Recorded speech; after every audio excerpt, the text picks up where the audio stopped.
გვანცა. ხო. აგუტინის დისკი რომ მოგეცი მოусმინე? ცოტას. ხო, კლასიკა. აი, ხო მოგაჯადოვა. მოიცა, თქვენ სულ მაგას უსმენთ? აბარა. ესე იგი, ბოიფრენდები არ ყავთ, ხო? რაო? არაფერი, მეც რაღაც თქვა. ეკა და სოლომონი ვინ არიან? ამას შენ საიდან იცი? საიდან ვიცი და ძილში ბოდავდი, ეკა და სოლომონი,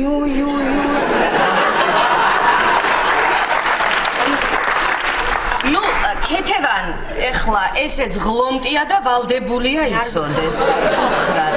უთხრათ. ესე იგი, ეკა არის ჩვენი ახლობელი. სოლომონი არის ეკას უფროსი და ასაკითაც დიდია. და ой, იმიტომ რომ ეკამ და სოლომონმა ღამე ერთად გაატარეს. მერე რა?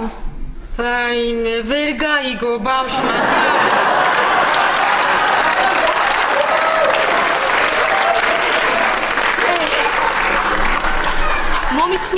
მომისმინე გვანცა.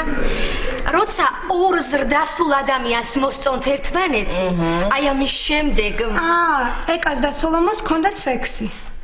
მერე რა? ვაიმე, ეს რა მესმის ამ ოჯახში? ქეთევან, ვინ მომითრიეს? შენ ჩამომითრიე, შენ. ესე იგი მე დაგიპატიჟია რა? შენ დამიპატიჟია, აბა მე დავპატიჟე. ვინი ამატკიე? შენ გადამრიე მე, შენ.